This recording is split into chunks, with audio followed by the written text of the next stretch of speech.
गोपालगंज में गंडक नदी से निकलने वाली छाड़ी नदी फिर से गंगा से मिलेगी।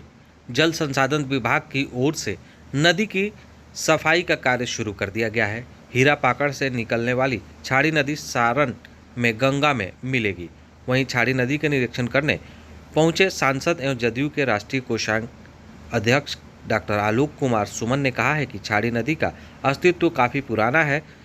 सदर प्रखंड के हीरा पाकड़ से निकलकर छाड़ी नदी सारण के हासिलपुर में गंगा में मिलती है।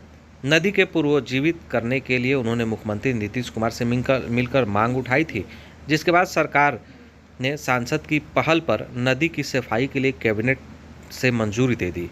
69,000 लगभग 70,000 करोड़ रुपए की राशि स्वीकृत हुआ। उसके बाद यह कार्य जारी हो गया। अब इससे आसपास के इलाके और शहरी लोगों को भी काफ़ी लाभ मिलेगा और बाढ़ के पानी का भी निकासी काफ़ी आसानी से हो जाएगा। क्या कुछ सांसद कह रहे हैं, सुनिए। और छाड़ी नदी की सफाई काफ़ी दिनों से चल रही है। जब मैं सांसद बना उस वक्त से लगा हुआ था कि छाड़ी नदी और एक दहा नदी हम लोग की है, ये दोनों की सफाई हो ताकि बाढ़ से भी राहत मिले और यहाँ की जनता को, और ये पानी सीधे निकल के जाके गंगा में मिल जाए, जिसके ये पहले से थी लेकिन भर गया था किसी कारण, बस इस पर कभी ध्यान नहीं गया किसी का, या धीरे धीरे वो। लेकिन मंत्री महोदय से मैंने जल संसाधन मंत्री महोदय जो तत्कालीन थे श्री संजय झा जी, उनसे मैं बार बार मिलता रहा और अनुरोध करता रहा। अंत में उन्होंने 70 करोड़ रुपए की, लगभग 70 करोड़, 69 दशमलव कुछ रुपए है, जो 70 करोड़ समझिए, 70 करोड़ के आसपास उन्होंने पैसा स्वीकृत किया।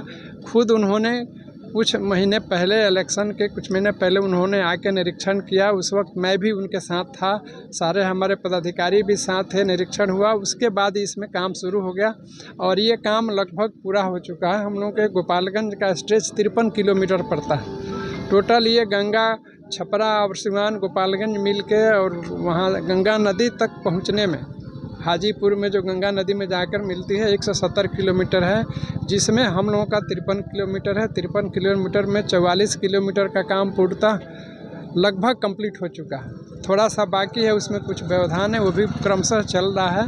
वो भी काम बहुत जल्द पूरा हो जाएगा और हम लोग अपने इसके लिए अपने जिला प्रशासन की और अपने जल संसाधन विभाग की, अपने बाढ़ नियंत्रण विभाग के एग्जीक्यूटिव हमारे इंजीनियर साहब हैं और उनकी पूरी टीम को मैं धन्यवाद देता हूं कि काम ये लोग सिंसियरली और तेज़ी से कर रहे हैं और ये मृत प्राय चीज़ को जीवित करके यहाँ की जनता को राहत दिलाने का प्रयास कर रहे हैं। वहीं गोपालगंज के सांसद डॉक्टर आलोक कुमार सुमन की इस पहल से काफ़ी लोग खुश हैं। लंबे समय से यह छाड़ी नदी जंगल में तब्दील हो गया था, अब इसकी साफ सफाई हो रहा है तो इसकी पानी भी निकास होगा, शहर के जल जमाव भी समस्या खत्म हो जाएगी। अरे छाड़ी नदी से जो पहले बाढ़ लग आ जाती थी और वहीं रुक जाती थी कटघरमा में, जिसके चलते उधर के एरिया में जितने लोग नीचे लेवल पे अपना घर बनाए हुए थे गंडक के पाट में, वो लोग बाढ़ में डूब जाते थे।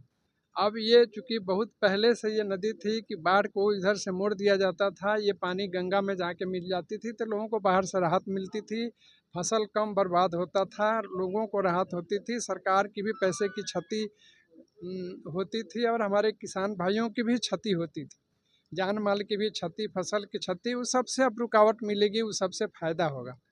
सबसे ज़्यादा फ़ायदा होगा हमारे किसान भाइयों को, और जो तलहटी में बसे हुए हैं उन लोगों को, वो अपना खेती भी कर सकेंगे और अपना जीवन यापन भी बढ़िया से कर सकेंगे। जो हर बार बाढ़ में विस्थापित हो जाते हैं फिर वापस जाते हैं, ये चीज़ें रुकेगी। तो आपने सुन लिया, गोपालगंज के सांसद डॉक्टर आलोक कुमार सुमन की पहल रंग लाई और फिर एक बार छाड़ी नदी में कार्य लग गया, इसकी साफ सफाई हो रही है। अब शहर में जल जमाव जो होता था उससे भी निजात मिल जाएगा। आप क्या सोचते हैं, आप भी कमेंट कर ज़रूर बताइएगा कि गोपालगंज के सांसद किस तरह से कार्य कर रहे हैं, उनके कार्य कितना प्रभावित है और कितने अच्छे हैं, आप भी कमेंट कर ज़रूर बताइएगा। यूट्यूब पर देख रहे हैं तो सब्सक्राइब कर लीजिएगा, फेसबुक पर देख रहे हैं तो लाइक, शेयर और कमेंट ज़रूर करिएगा। रोग का एक ही इलाज मेडिकेयर है आपका समाधान। नवजात बच्चे, शुगर, पेट, छाती, हृदय, मुंह और दांत के अगर रोग से है परेशान तो आइए, मेडिकेयर आपको देगा समाधान। मेडिकेयर में स्पेशल NICU, ICU और दवा सहित अन्य सभी सुविधाएं से है लैस। हाईवे रोड में सबनम होटल के पास B83 स्कूल के सामने है यह मेडिकेयर अस्पताल। लाइक, शेयर, सब्सक्राइब जरूर करें। धन्यवाद।